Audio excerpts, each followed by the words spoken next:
Bonjour à tous et bienvenue pour cette première vidéo de la chaîne. Je suis content de vous retrouver. Aujourd'hui, ce qu'on va faire pour cette première, on va s'attacher à regarder un outil qui va nous permettre de faire une analyse rapide de site internet. C'est quelque chose quand on fait du SEO, du référencement naturel, dont on a souvent besoin quand on veut faire par exemple l'achat d'un nom de domaine expiré ou alors qu'on est face à un client et qu'on doit analyser son site avant de faire un audit vraiment en profondeur. Il est toujours agréable d'avoir un outil qui puisse nous permettre de vraiment dégrossir le trait. On le sait, en SEO, on a souvent besoin de beaucoup d'outils, et ces outils, souvent payants, coûtent assez cher. Je pense à SEMrush ou à Ahref. Et là, l'outil qu'on va utiliser, c'est certes un outil qui est aussi payant, qui coûte un petit peu moins cher que ces deux compères et qui permet de faire plein de choses.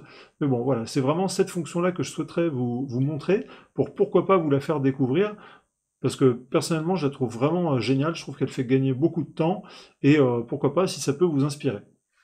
Donc sur la partie site Explorer, il va falloir au préalable rentrer le site internet que l'on veut analyser. Je l'ai fait. Donc là, c'est le site jardineravecjeanpaul.fr. On va regarder tout de suite ce que nous donne l'outil, un petit peu les stats du site. Donc ça nous donne un résumé avec vraiment les métriques principales que l'on a sur les autres outils qui sont souvent payants. Donc les métriques de chez Majestic et de chez Moz, donc avec le TrustFlow, Citation Flow, le Domain Authority. On a aussi une métrique qui est propre à l'outil SERPT, qui fonctionne un petit peu sur les mêmes standards, à savoir que bon, là, sur la métrique SERPT, si le site a une métrique qui est supérieure ou égale à 5, c'est un site qui a quand même pas mal d'activité, qui est, on va dire, un site avec une bonne référence. En dessous de 5, ça veut dire que c'est un site qui est un petit peu mort, sur lequel il manque un petit peu de choses et de travail. Voilà, c'est globalement ce qu'il faut en retenir. On a une vue aussi sur le nombre de domaines uniques, ou les domaines référents. Donc là, 581 domaines référents qui pointent vers ce site-là. Et quelque chose de très intéressant aussi, c'est le score de spam. Donc combien est-ce qu'on a de sites internet, de liens pourris qui pointent vers ce site-là. Donc là, on a un score de spam de 4 sur 17. On va voir un petit peu plus tard dans la vidéo ce que ça représente et si c'est grave ou pas et comment les repérer. On peut aller ensuite un petit peu plus en détail dans les métriques du site, avec l'onglet juste en dessous, et on peut avoir des infos sympas, comme par exemple sur quel CMS il est construit, donc là par exemple sur WordPress, l'âge du domaine, donc là il a 7 ans, mais également des choses vraiment sympas, comme par exemple la flamme du TrustFlow Citation Flow, qu'on utilise beaucoup dans le référencement naturel, pour savoir si on a affaire à un site qui est spammy ou pas, qui a des liens dégueux ou pas, mais aussi des choses sympas, comme par exemple le nombre de liens qui proviennent de sites en provenance du gouvernement, ou de liens en .edu, on sait que ça pèse au niveau du référencement naturel. Voilà. Donc la partie métrique va rentrer un petit peu plus en détail là-dessus, avec voilà, pas mal de stats qui sont sympas, et aussi des infos comme par exemple est-ce que le site est optimisé pour le mobile. On sait qu'aujourd'hui avec le mobile first de Google c'est important, donc voilà, ça nous donne déjà un premier point de vue très rapidement sur les métriques principales du site, et on peut se faire une première idée. Ensuite on va pouvoir attaquer les liens, et on va voir donc tous les liens qui sont détectés, qui pointent vers le site, et ils sont classés en l'occurrence là par Citation Flow, Trust Flow, mais on peut tout à fait changer le classement. On peut voir immédiatement si les liens qui pointent vers le site sont en dofollow ou en nofollow. Donc voilà, on a vraiment toutes ces choses-là, avec en plus une information qui va vous intéresser, c'est l'encre du lien. On sait qu'avec les pénalités Google, dont notamment Pingouin, il est important d'avoir des encres qui soient variées. Et là, on peut voir assez rapidement sur cet écran-là si les encres justement sont variées ou pas, si elles sont optimisées ou pas, tout ce genre de choses. Donc ça peut être chouette. On peut voir également aussi les pays de provenance des liens. Donc ça, c'est pareil, c'est toujours pour une question de cohérence. Quand on a un site qui est français, normalement, on devrait avoir des liens en provenance d'autres sites qui sont français. Donc là, on voit par exemple qu'on a beaucoup de sites qui viennent des États-Unis, du Gabon, ce genre de choses. C'est pas très très bon. Donc c'est un site qui a probablement été spammé. Industrie et type de lien, c'est pareil, ça va nous donner le pourcentage de liens do follow, no follow, donc c'est toujours une bonne idée pour savoir si le pourcentage de liens en do follow et en no follow est réaliste et semble pas trop mal.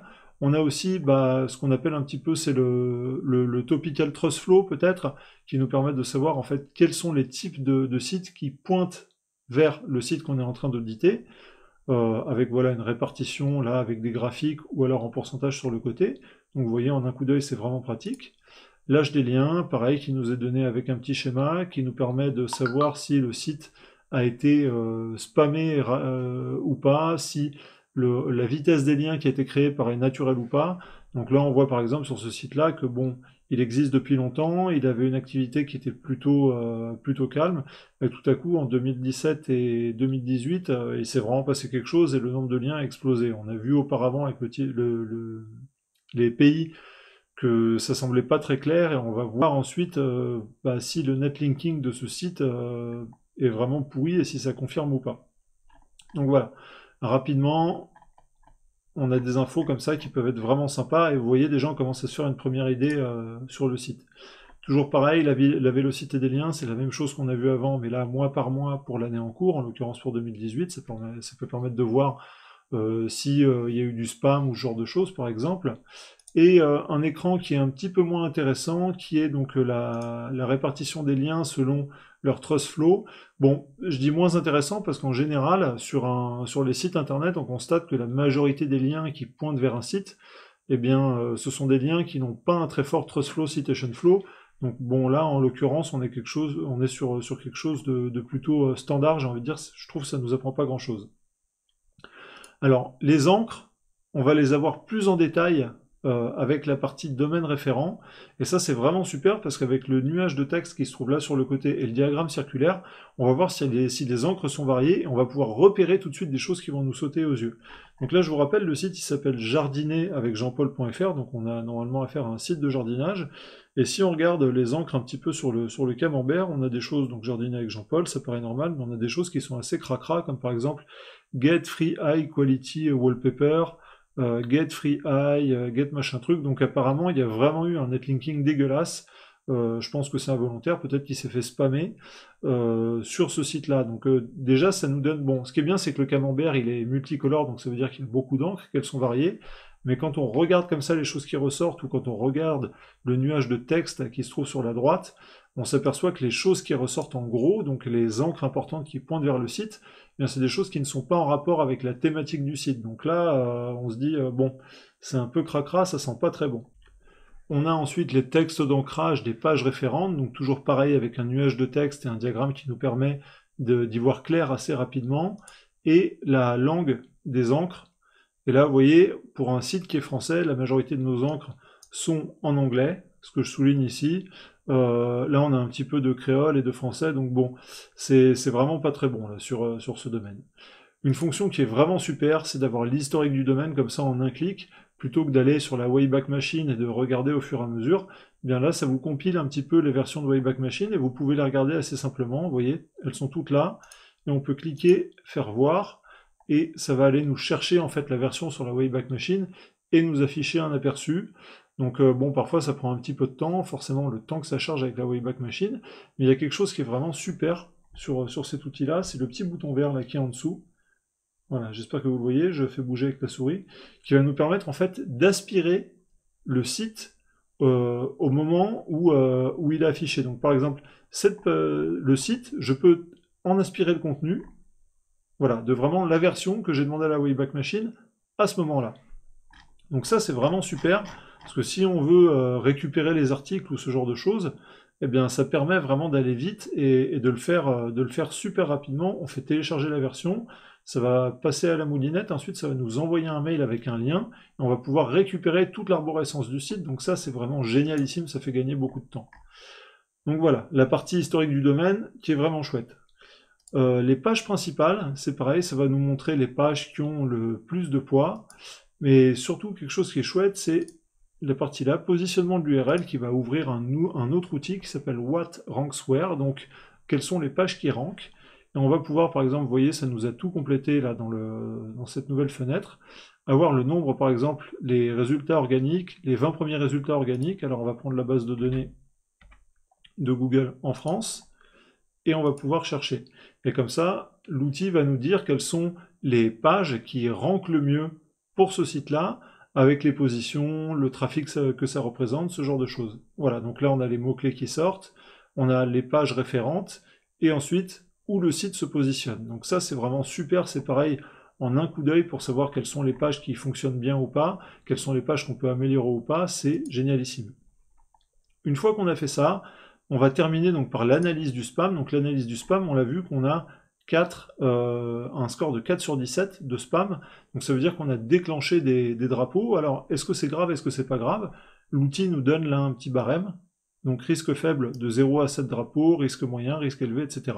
Donc là on est sur un risque faible et on voit d'ailleurs que le petit 4 est passé en vert. C'est pas très logique parce qu'avant sur le résumé il était en orange, c'est peut-être un petit bug, une petite correction qu'il faut apporter.